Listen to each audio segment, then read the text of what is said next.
In the last couple of years, I've been trying to eat less meat, and since I started looking, I've noticed that there are so many recipes out there that cooks tons of flavor from a small amount of meat. Let's look at 3 examples that do this really well and see what we can learn.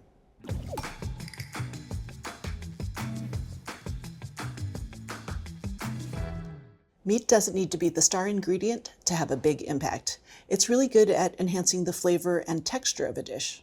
We can extract the richness and smoky umami from ham hocks and braised collard greens, or we can use the Test Kitchen's go-to umami bomb to make a quick and delicious pasta. But first, let's see what just a few ounces of ground pork brings to one of my favorite Sichuan dishes, Dan Dan Mian. Dan Dan Mian is an iconic Sichuan dish with 4 components: chewy wheat noodles, a vibrant chili sauce, juicy bok choy, and crispy bits of pork. It is so satisfying.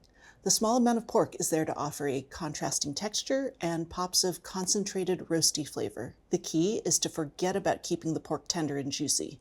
Instead, we want to get as much browning as we can. I've already seasoned this ground pork with soy sauce and Shaoxing wine, and I'm using a wok here, but you can use a skillet if that's what you got. A little bit of oil, and as soon as this is hot enough, I'm going to get the pork in. Instead of just cooking this meat, I'm actually smearing it into a relatively thin layer across the bottom of the wok. This smearing action maximizes surface area, which has a few benefits. More surface area means faster cooking because the heat can reach all of the meat faster. That lets me extract fat and juices really efficiently. Those juices have lots of protein that we need for great browning and meaty flavor. And the fat that renders out, right now it's just helping to carry heat to the bits of meat that aren't actually touching the pan. It's also picking up roasty pork flavor, and later on it coats the noodles with those flavors. So spreading the pork out, it's not enough though. I also want to kind of jab at the meat and kind of cut it up with the edge of my spatula to break it into relatively small pieces. The reason is I need this pork to stick to the noodles in the finished dish, and big clumps of pork, they're just going to fall off. In fact, I know that I can move on when the pork is in tiny little pieces, well browned and a little crispy. I'm going to scoot this off to the side so that I can get some aromatics into this wok. It's just a little bit of oil, some ginger, and some garlic. Just want to cook this out a little bit, and then we'll give this a good toss to combine. So that's the meat component. I'm going to boil some noodles, blanch the bok choy, and make the sauce.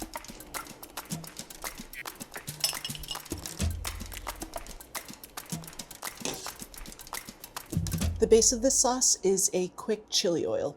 Now, I've got oil here. It takes 10 minutes to infuse the oil with Sichuan chili powder, ground Sichuan peppercorns, and some cinnamon. I'm going to do this over low heat to preserve as many of the aromatic compounds as I can. So this is going to go into a bowl. To this, I'm going to add some traditional Chinese pantry ingredients. I've got some soy sauce, Chinese black vinegar, sweet wheat paste. If you can't find this, hoisin makes a good substitute. And last up, Chinese sesame paste. I've used tahini in place of this when I didn't have any at home, and it works pretty well.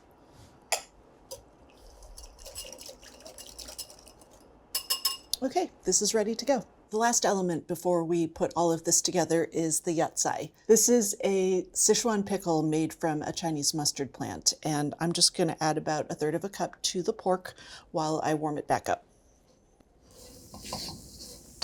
Yatsai brings this really unique flavor that kind of underlines the meatiness of the pork. It's spicy, it's fermenty, it's funky, it's delicious.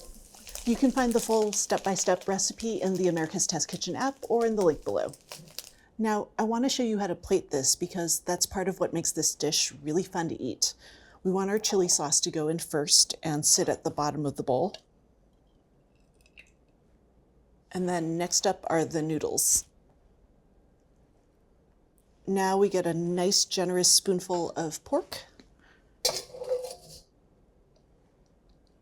and a couple pieces of the bok choy. And then just a couple of sprinkles of scallions. Okay, time to dive in. Just the simple act of tossing to dress these noodles releases the savory, spicy aromas of the chili sauce that's just hanging out at the bottom of the bowl. You can also see how the little bits of pork are clinging to the noodles really nicely, and that's exactly what I want. Okay, time to taste.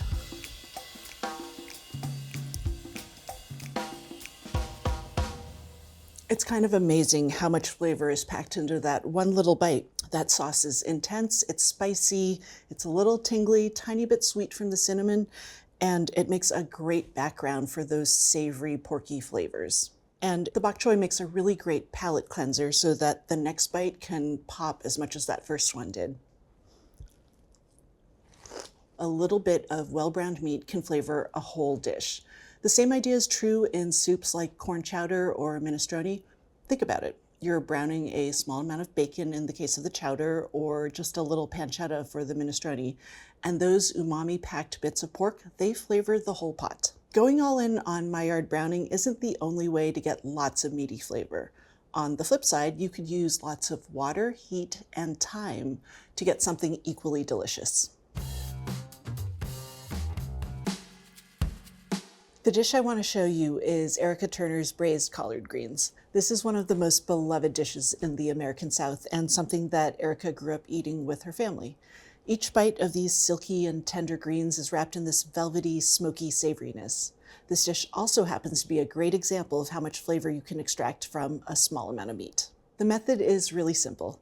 Getting a flavorful pot liquor is about giving water and heat enough time to extract all of the flavor from these ham hocks. First, we want to get a tiny bit of oil into the pot. We'll set this to medium. I just want to saute a couple of cloves of smashed garlic in here. This takes just a minute or so. So this is smelling nice and garlicky. I'm going to add water now. And then a couple of ham hocks. Now we just crank the heat to high, and I'll pop a lid on here and bring it to a boil. Ham hocks are joints that have been cured and smoked. You should rinse them before using them to get rid of excess salt. Each one is about the size of a fist, and they contain some meat, but it also contains lots of skin and bone and connective tissue, and those parts are loaded with collagen. Collagen breaks down into gelatin during cooking, and it contributes a lush quality to the broth. It helps the pot liquor hang out on the tongue longer, and that gives us more time to taste. That's why professional cooks can be a little obsessive about the body of a stock. Body dictates how much time you have to taste everything. Once this comes up to a boil, I'm going to let it roll for 45 minutes. Now, some of the compounds that make up meat naturally diffuse into water, but heat dramatically speeds up that rate of diffusion. Besides collagen and water-soluble flavors like salt and smoke, we're getting fat and proteins too. Initially, the fat and proteins just kind of float around on the surface. The fat forms little pools, and the proteins aggregate, forming what cooks sometimes refer to as a raft. As water continues to bubble away, the raft is going to break down, and those proteins will become suspended throughout the liquid. The bubbling also breaks the fat into tiny droplets and suspends them in the broth too. The liquid goes from clear to cloudy, and cloudiness is your cue that it's time to add the collards. So collards are hardy greens. They're actually bred to be cold resistant, and so their stems and leaves are pretty tough. To prep them, you want to remove the stems by kind of doing one of these.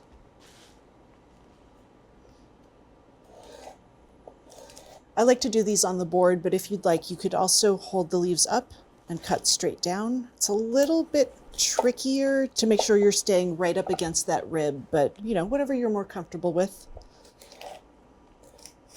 After this, I just want to stack these leaves. You don't have to stack them perfectly. You can just kind of roll them up into a bundle and then run your knife down, cutting them into bite-sized pieces.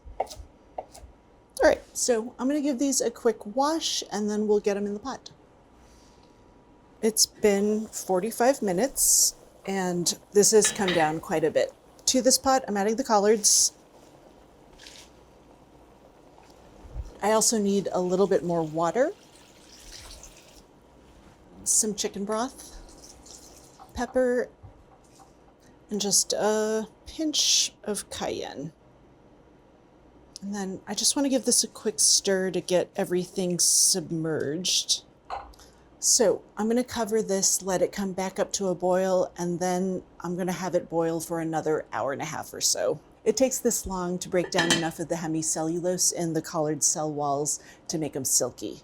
The long cook time also mellows their natural bitterness, and while all of that's happening, the pot liquor reduces and concentrates, and all of those porky flavors we extracted, they're infused into the greens. All right, it's been about 90 minutes, and as you can see, the greens are dark and glossy. I've already pulled the hocks out of the pot and let them cool for a few minutes. I want to pick the meat off and chop any large hunks into bite-sized pieces before stirring them back into the pot.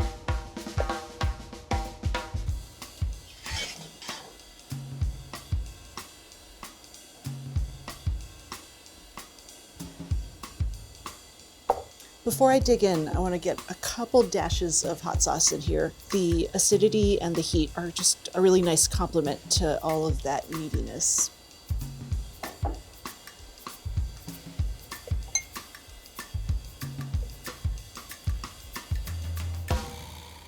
This is one of my favorite ways to eat vegetables. The greens are tender, they're silky, they taste like pork, and that's delicious. I could eat a whole bowl of this for dinner and be perfectly happy. Ham hocks are a potent source of meaty flavor, but the next dish I want to show you is all about taking advantage of one of the smallest and so most concentrated sources of umami that you can buy. I'm going to make a quick and easy pasta dish developed by Steve Dunn. He uses angel hair, and what he learned during development is that angel hair requires a super concentrated sauce. When you think about it, it makes a ton of sense. Those strands are so fine that they just can't handle being doused in sauce. So if intensity is what we need, then anchovies are pretty much the perfect starting point. The sauce is so fast to make that I'm going to get the pasta water going first. So anchovies. This recipe calls for 4 fillets, and I know that they're polarizing. Anchovies can smell intense when you first start slicing or mashing them, or even when you just open that jar. But the aroma, it dissipates pretty quickly, and what's left is salt and umami, 2 tastes that improve pretty much everything. Sometimes you have to mince them before you can use them, and if you don't want to run a knife through them, it's pretty easy to just dump them in a bowl and mash with a fork or use a garlic press. So I'm going to fish out 4 here. One of the things that's great about this sauce is you can just pop everything right into the blender.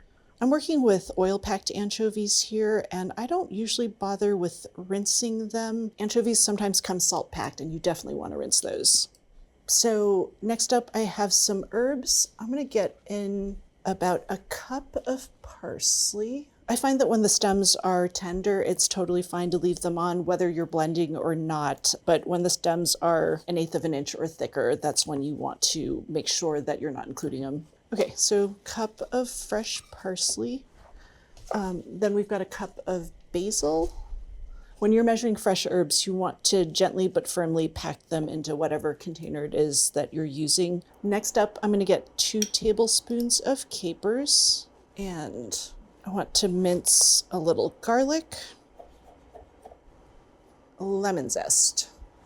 We're going to need 1 teaspoon, and then I want 2 teaspoons of lemon juice, a teaspoon of mustard, 1/2 a teaspoon of salt, and 1/2 a teaspoon of pepper. The last thing, because we're making a pesto, is some olive oil. I'm looking for 1/2 a cup. That's our sauce ingredients. We'll pop a lid on here and blend it up until it's smooth.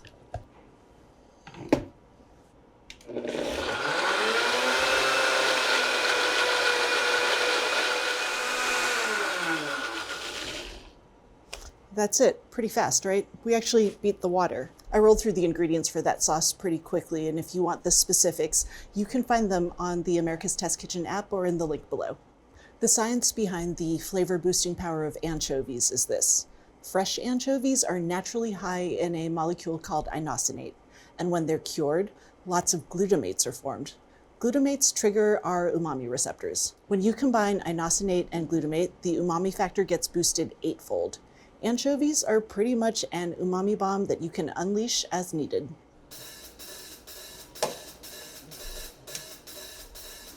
Before I fully drain these noodles, I want to reserve some of the pasta cooking water. That starch is going to help me build a nice clingy sauce.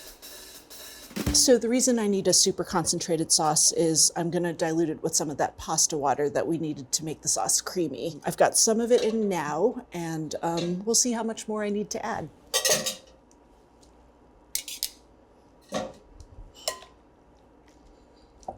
So what I'm looking for here, beyond all of these strands being evenly coated with sauce, is just kind of how creamy it is and how dry it is. If it starts to look dry, I'm going to add a little bit more pasta water.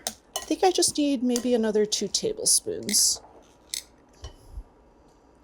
Yeah, I just want to see just a tiny bit of sauce kind of hanging out in the bottom of the bowl. That's kind of a good sign that it's not going to be dry. All right, that's it. Let's top this meat.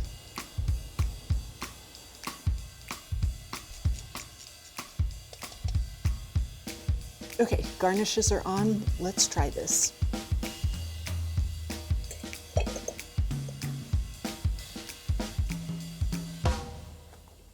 This sauce is so light but punchy. It's kind of perfect for these really delicate strands. There's no trace of fishiness at all. It's just savory, a little bit salty, and delicious. It's funny, over the years in the test kitchen, whenever we're trying something and it comes off a little bit flat, it takes no time before someone says, how about anchovies? In fact, we looked up how many recipes use anchovies. 270 as of today. I hope I've inspired you to cook with less meat because you can still get plenty of flavor. To get the full recipes from today's episode and thousands more, check out the ATK app.